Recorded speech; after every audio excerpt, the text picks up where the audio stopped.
boa tarde, boa noite. Estamos hoje aqui com a videoaula de inglês.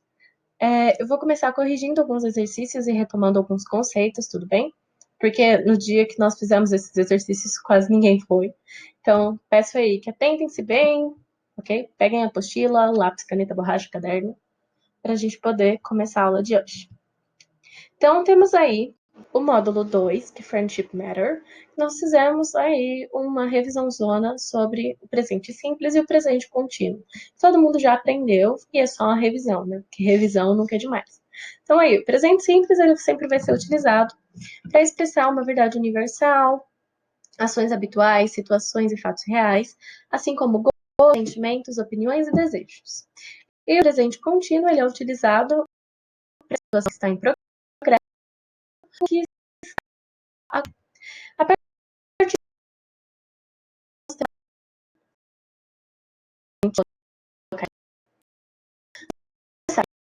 quando assim,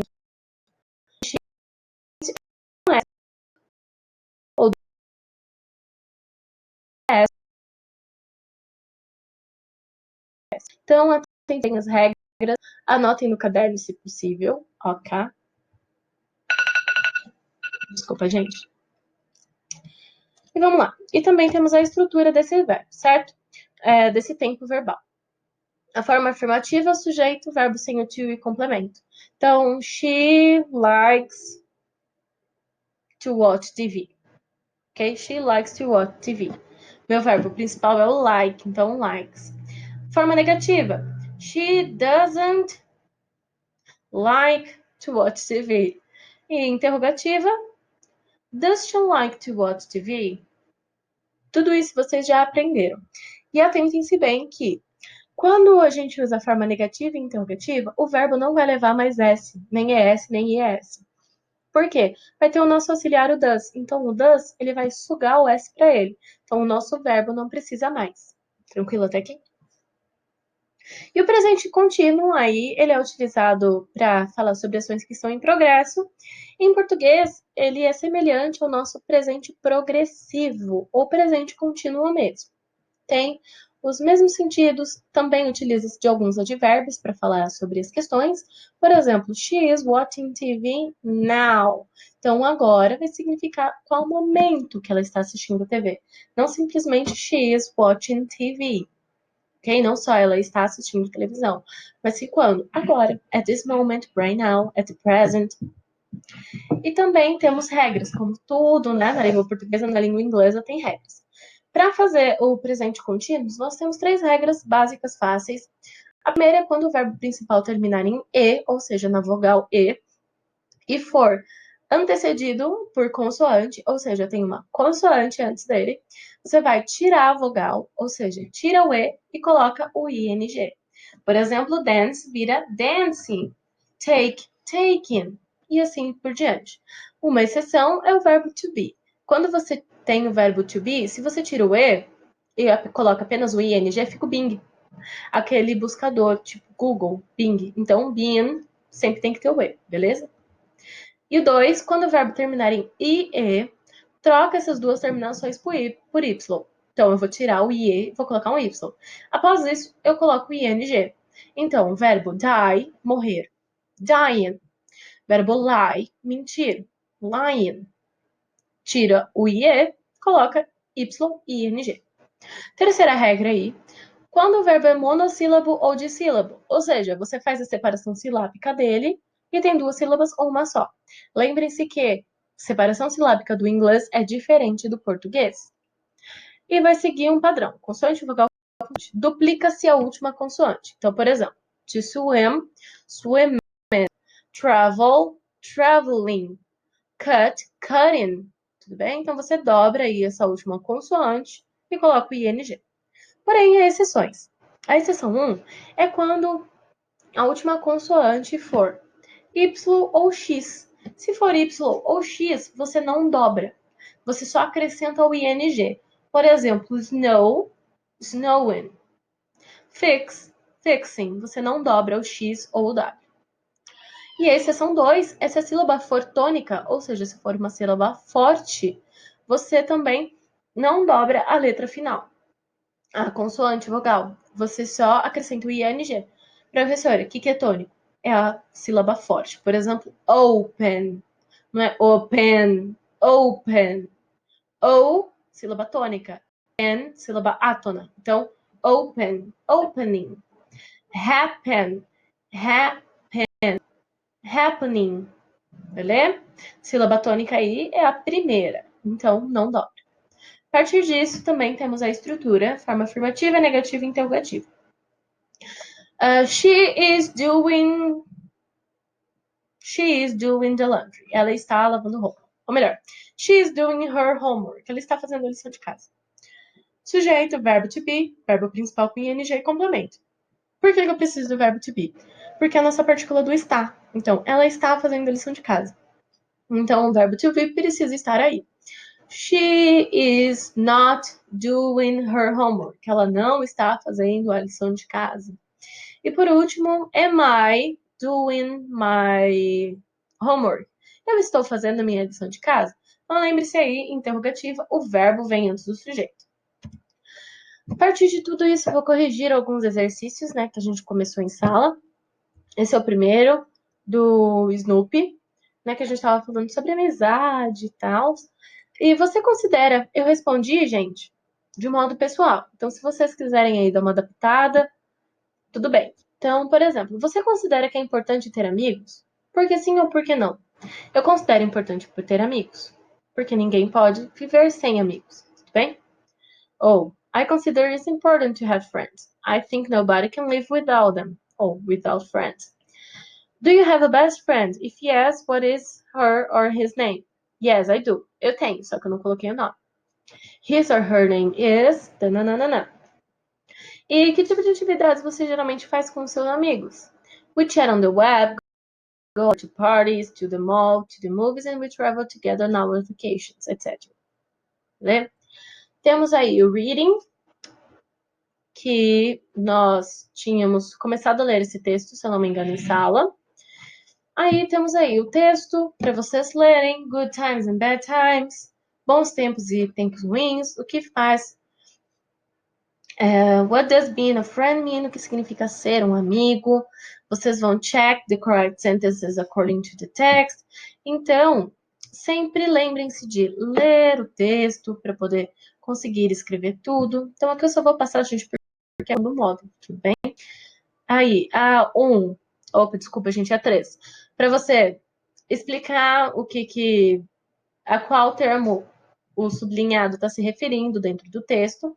E o useful language é para você conseguir, como que é o nome? Marcar as colunas, né? De acordo com a coluna. E os exercícios dessa parte aqui, eu quero que vocês façam sozinhos e me mandem também hoje. Tudo bem? Até às 10 da tarde. Mesma coisa. Aqui também e aqui também. Opa. Não, Gente, desculpa.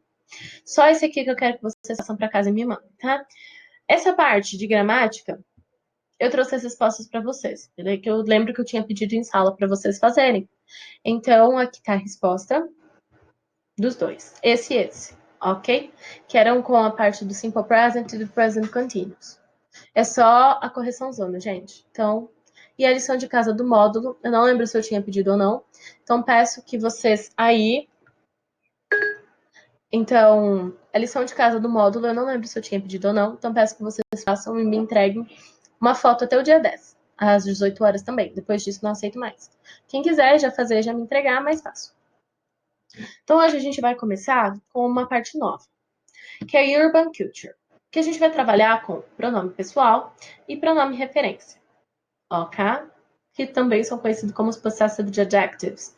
São os pronomes possessivos ou os adjetivos possessivos. Eu vou passar a primeira parte de gramática, depois a gente faz as lições juntos. Então, peço agora que peguem um caderno e anotem praticamente tudo aí. O que são esses pronomes pessoais, sujeito e objeto? Os objects pronouns são os pronomes objetos em inglês.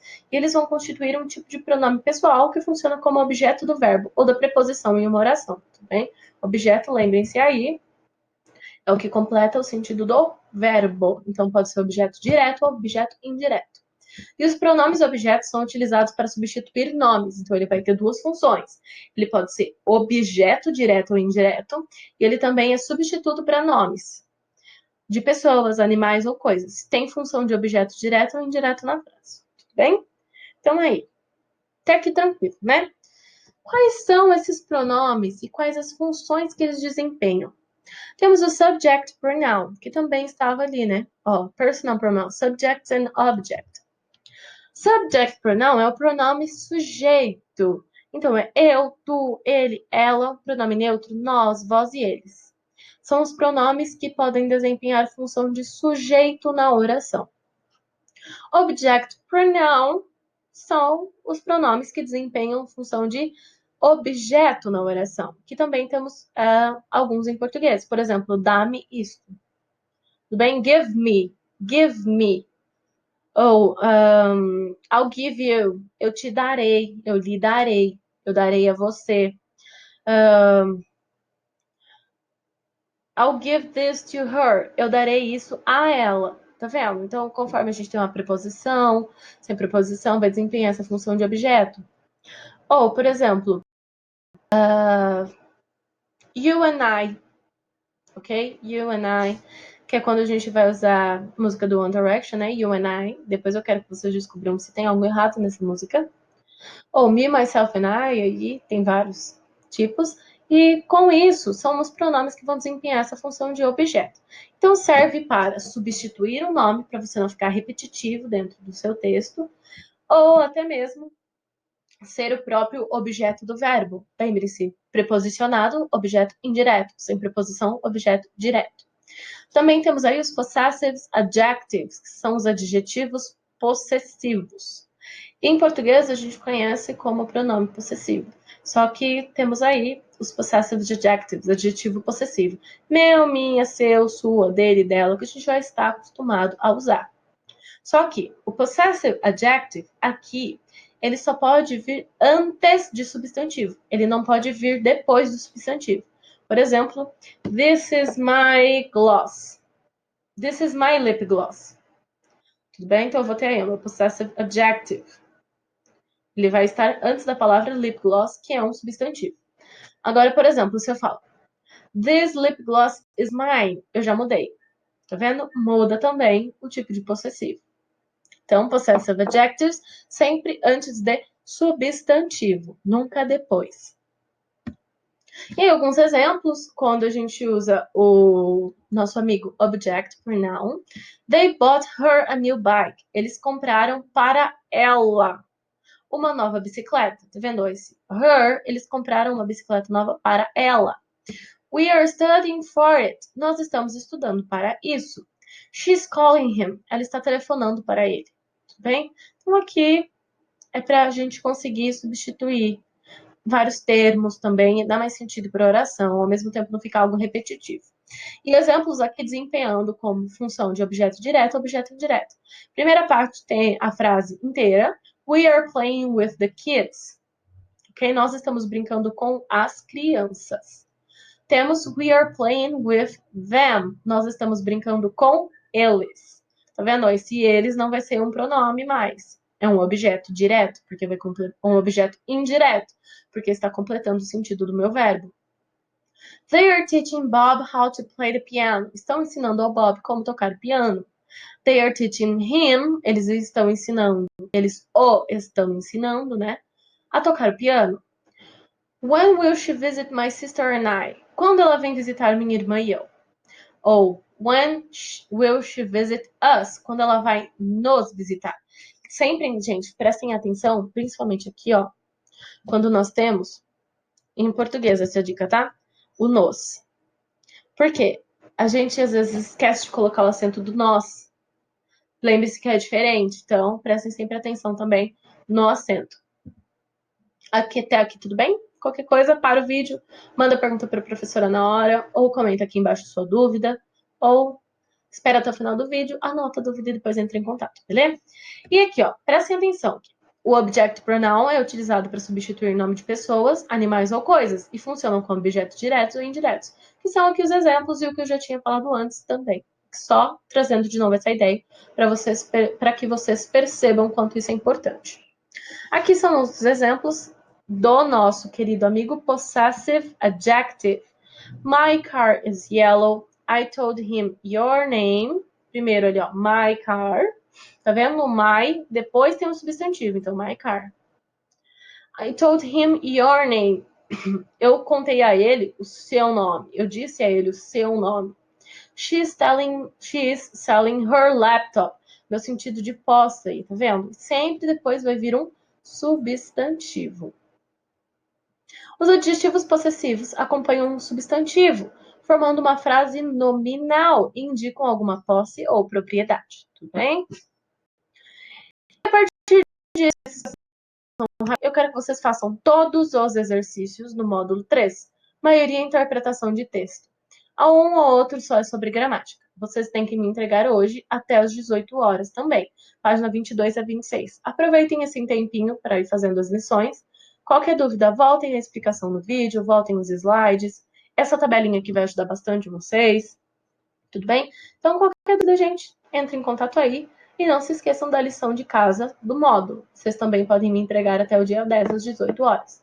Ok, gente? Espero que vocês tenham gostado da aula de hoje. Foi uma aula mais rapidinha, porque gramática é algo que pega mais o nosso pé, né? Então, é isso, galera. Um beijo para vocês. Espero que vocês estejam bem. Daqui a pouco, espero que nós nos encontremos dentro da sala de aula. Qualquer dúvida, não hesitem em me mandar mensagem. Tô aqui para isso, gente. Então, um beijo bem grande para vocês, que tudo fique ok e vai ficar tudo bem aí, pessoal.